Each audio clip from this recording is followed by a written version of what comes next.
조사 나오라는 거 말고 결과에 대한 통보는 우편물로 가는 경우가 많아요. 갑자기 아빠가 승우야 너 우편물 왔다, 너 성매매 기소유예 처분 받았다는데 이런 경우가 있거든요. 그러니까 만약에 결과물을 우편물로 받고 싶으시면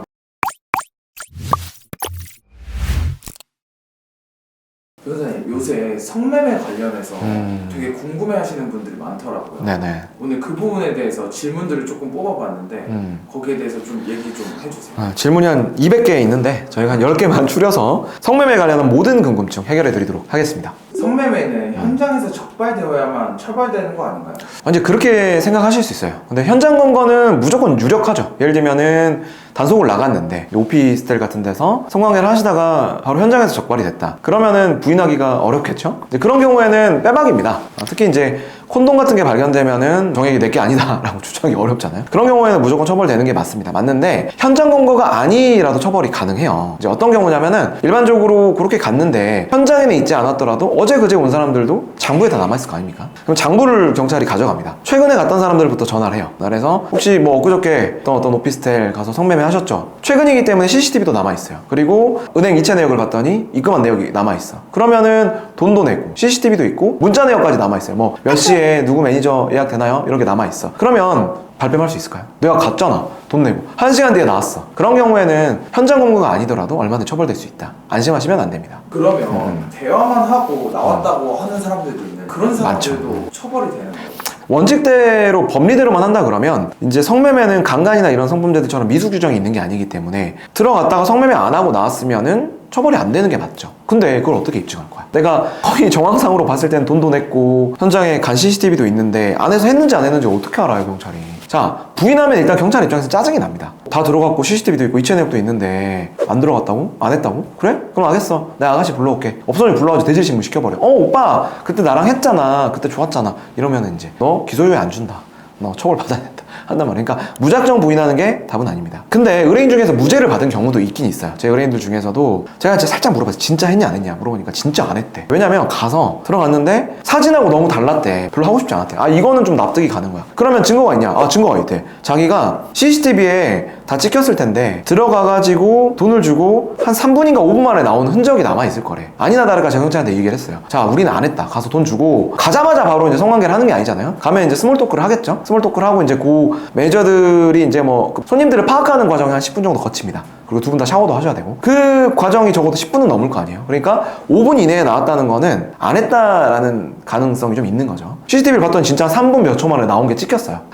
경찰도 진짜 안 했나 생각이 드는데 결정적으로 이분이 나와가지고 업주한테 보냅니다. 매니저가 사진이랑 너무 다르잖아요. 환불해주세요. 이런 문자가 있었어요. 어쨌든 이런 문자가 있었기 때문에 그분이 안에서 성매매가 없었다라는 어떤 정황 증거가 있죠. 결과적으로는 불기소 처분이 됐습니다. 그 의뢰인들 중에서 뭐 성매매 한 번 걸리면 처벌 받으면 돼. 근데 가족들이 있는 집에 우편물이 올까봐 엄청 걱정하시는 분들이 있다. 이건 비단 성매매뿐 아니라 다른 범죄를 저질렀을 때도 마찬가지겠죠. 근데 대부분은 우편물 안 옵니다. 뭘로 온다? 전화로 옵니다. 전화로. 경찰들도 우편물 보내는 거 번거로워요. 전화하는 게 훨씬 빠르죠. 그리고 요즘에는 경찰들도 다 개개인별로 업무폰이 주어져요. 전화로 온다고 해서 아니 경찰이 왜 핸드폰으로 와? 이거 보이스피싱 아니에요? 생각하실 필요는 없다. 전화로 와서 되게 디테일하게 정보를 물어보면 이승우 씨죠? 강남역 어디에 있는 오피스텔에서 몇 월 며칠 몇 시에 성매매 하신 적 있죠? 하면은 뭐 그 정보를 어떻게 알겠어? 경찰이 맞겠죠. 근데 전화를 계속 안 받아. 그럼 우편물 날라가요. 우리 아빠 엄마도 알게 됩니다. 단 조사 나오라는 거 말고 결과에 대한 통보는 우편물로 가는 경우가 많아요. 이 경우에는 전화로 정보를 거의 안 알려주거든요. 그러니까 나 옛날에 전화로 왔으니까 결과도 전화로 오겠지 하고 기다리고 있다가 갑자기 아빠가 승우야 너 우편물 왔다. 너 성매매 기소유예 처분 받았다는데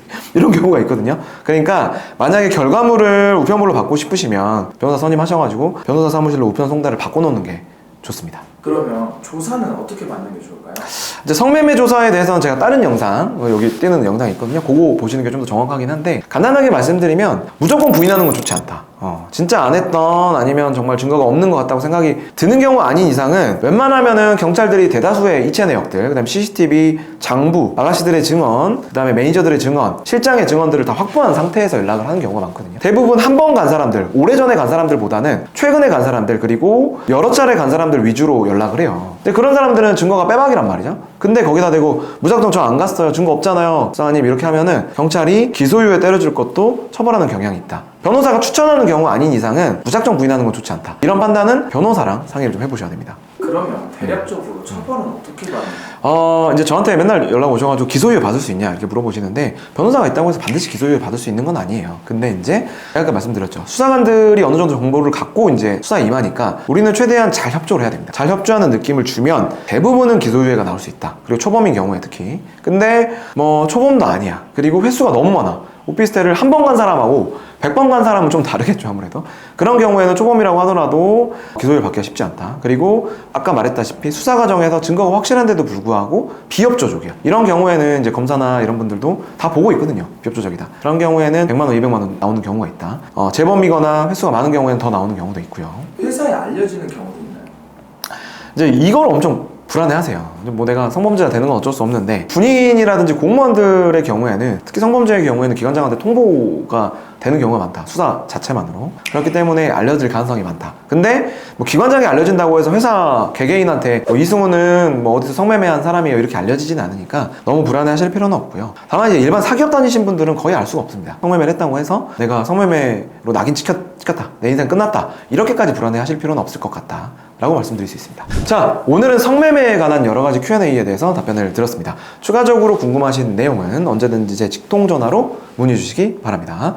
여기까지 하셨다면 구독, 좋아요, 알림 설정 부탁드리겠습니다. 감사합니다.